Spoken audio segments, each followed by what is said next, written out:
एक बहुत ही मशहूर कहावत है कि जब रोम जल रहा था तो नीरो बांसुरी बजा रहा था। ये नीरो जो था उस समय का राजा था।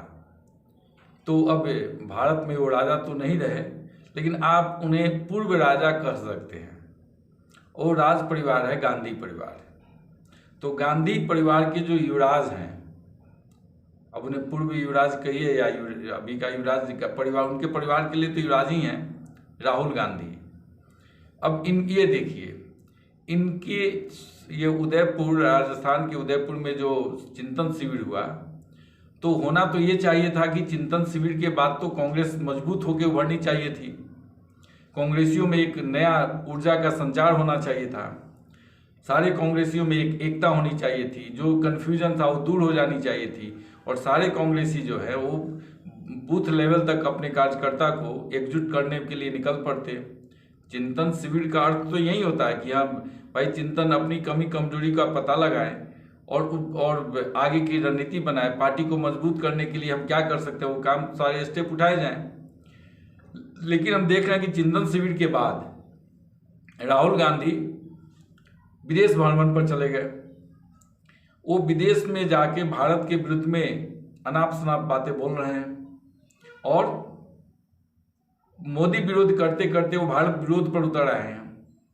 उन्हें इसकी चिंता नहीं है कि उनकी पार्टी का भारत में क्या असर हो रहा है। जो क्षेत्रीय क्षत्रप थे, धीरे धीरे करके वो सब पार्टी छोड़ के चले जा रहे हैं। इन्हें इनकी चिंता नहीं है। इनके जो सलाहकार है, इन्हें सिर्फ एक ही घुट्टी पिला दिया कि भाई तुम मोदी को गाली देते रहो, कभी चौकीदार चोर है बोलते रहो। पूरा 2014 के बाद का जो उनका ये का राजनीतिक सफर रहा, वो चौकीदार चोर है, मोदी के को गाली करते भी था। कभी गले पड़ जाते हैं संसद में जाकर के, तो कभी बोलते हैं कि मोदी को ये डंडा से मारेंगे लोग 6 महीने के बाद। 6 महीने क्या, लगभग 8 साल हो गए, लेकिन भारतीय जनता मोदी को आज भी सर पे उठा के रखी हुई है। लेकिन ये साहब जो है अपनी पार्टी को मजबूत करने का तो कोई ये मतलब ऐसा सिम्टम दिख नहीं रहा है। ये चले गए विदेश। विदेश में जाके बकवास कर रहे हैं। और यहाँ हर राज्य में कोई ऐसा राज्य नहीं है जहाँ की उनके पार्टी की कंडीशन सही हो। जहाँ एक अगर आपको राजनीति में इंटरेस्ट है तो पंजाब में जब तक अमरिंदर सिंह थे कांग्रेस में, सारे जो ये सर्वे हुए उसमें कांग्रेस को बढ़त दिखा रहे थे और कांग्रेस बहुत ही मजबूत स्थिति में थी। अगर अमरिंदर सिंह को मुख्यमंत्री पद से नहीं हटाया गया रहता तो वहाँ पे कांग्रेस का आना लगभग तय था। अब एक अच्छा भला स्टेट जिसका एक बहुत ही कद्दावर नेता उसको लीड कर रहा था, उसको वहाँ पे कांग्रेस घुमा देती है। और किसके लिए? नवजोत सिंह सिद्धू के लिए। वो नवजोत सिंह सिद्धू जो अभी जेल की हवा खा रहे हैं। ये अब इनकी दूरदर्शिता, ये प्रियंका गांधी नहीं आई है, इनकी भी दूरदर्शिता सुन लीजिए। उसी पंजाब में प्रियंका गांधी और ये जो चन्नी साहब थे मुख्यमंत्री, ये दोनों एक संयुक्त रैली को संबोधित कर रहे थे। उसी रैली में चन्नी साहब क्या बोलते हैं कि ये जो भैया हैं यूपी बिहार के, इन्हें घुसने मत देना पंजाब में किसी भी हालत में। एक्चुअली उनके कहने का मतलब आम आदमी पार्टी की तरफ था, लेकिन वो जो बोल रहे थे भैयाओं को, ये भैयों को घुसने मत देना, नहीं तो भैया ये कब्जा कर लेंगे पंजाब को। और प्रियंका गांधी हाथ उठा उठा के ताली बजा रही थी। सोचिए ये मूर्ख हैं, इन्हें क्या कहा जाए। इनको इतनी राजनीतिक समझ नहीं है कि जिस यूपी की आप इंचार्ज हैं, उसी यूपी की जनता को भैया कह करके एक तो तिरस्कृत कर रहा है। कहने को कह देगा लोग कि भैया तो बहुत ही आदरणीय शब्द है, लेकिन वो जिस लैंग्वेज में, जिस भाषा में, जिस टोन में बोल रहा था, या जो लोग भैया बोलते हैं यूपी बिहार वालों को, वो रेस्पेक्ट के लिए नहीं, तिरस्कार के रूप में बोलते हैं। और वहाँ पर प्रियंका गांधी उसी यूपी की इंचार्ज ताली बजा रही थी।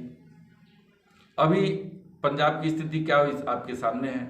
एक अच्छा सा स्टेट जिसको एक अच्छा नेता चला रहा था, उसको लूज किया।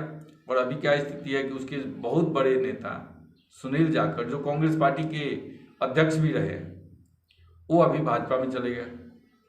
मतलब ये होता है ना, बनाया जनाधार जो है ना, वो तो प्लेट में सजा करके भाजपा के हाथ में दे रही है। केरला में भी कुछ वैसा ही हुआ, जिनको एक सज्जन को, जो अच्छा नेता थे, उनको पार्टी से निकाल दिया गया। बहुत मुमकिन है कि हुड्डा को भी हरियाणा से विदाई हो जाए या हुड्डा खुद छोड़ के चले जाए। सचिन पायलट की जो स्थिति राजस्थान में है, कुछ कहने की जरूरत नहीं है।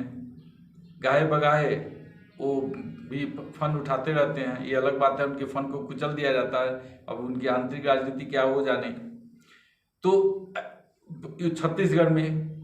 छत्तीसगढ़ में बाहर से लगता है कि भूपेश बघेल बहुत अच्छा सरकार चला रहे हैं, लेकिन उन्हीं के कैबिनेट का जो मंत्री है, स्वास्थ्य मंत्री, वो उनको चैलेंज कर दे रहे हैं।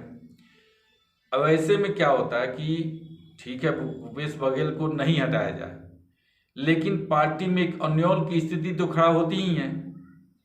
तो ये जिनका नेतृत्व दिया गया है, राहुल गांधी और प्रियंका गांधी, मुझे लगता है कि ये जितना दिन तक कांग्रेस के शिखर पर रहेंगे, कांग्रेस पार्टी उतना ही गर्त में जाएगी, हर दिन नीचे ही जाएगी।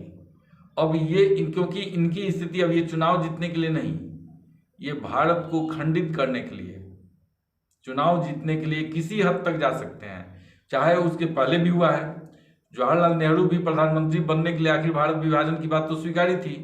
तो ये लोग भी अपनी राजनीतिक साख बचाने के लिए या सत्ता पाने के लिए किसी हद तक जा सकते हैं। इसको आप लोग खूब अच्छा ढंग से समझ लीजिए।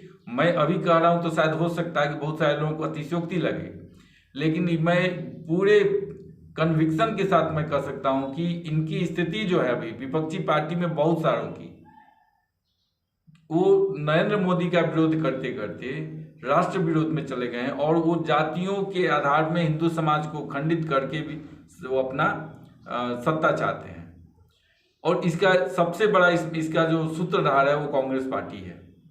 कांग्रेस पार्टी का कोई भी स्टेप ले लीजिए, वो अपनी पार्टी को मजबूत करने के लिए क्या करे, कोई भी बता दे कि हाँ उनकी पार्टी के जो नेता हैं इस विचारधारा के आधार पर लोगों को जोड़ना चाहते हैं। हमने तो ऐसा कुछ नहीं देखा, और मुझे लगता है कि ये स्थिति अगर रही तो जनता भी बहुत समझदार है, वो सारी इनकी गतिविधियों पर नजर रखी हुई है, क्योंकि उनके सामने एक ऐसा नेता है जो दिन रात भारत के लिए सोचता है, देश के लिए सोचता है, देश के गरीबों के लिए सोचता है, युवाओं के लिए सोचता है, महिलाओं के लिए सोचता है, बुजुर्गों के लिए सोचता है। और एक नेता है जो जाके खाली भारत को गाली देता है। अभी आज ही एक तस्वीर आई जापान से, क्वाड की बैठक में, सोचिए उस तस्वीर में हमारे प्रधानमंत्री आगे आगे चल रहे हैं और सारे नेता, इवन यहाँ तक कि जो बाइडेन भी पीछे आ रहे हैं। सच पूछिए तो एक भारतीय होने के नाते उस तस्वीर को देख करके फख्र से सर ऊंचा हो जाता है। और एक आदमी ये भी है जो भारत के प्रधानमंत्री होने का सपना तो देखता है, लेकिन भारत का विरोध विदेशों में जाके करता है। अब सोचना आपको है कि नरेंद्र मोदी के साथ चलना है या ऐसे राष्ट्र विरोधियों के साथ का साथ देना है।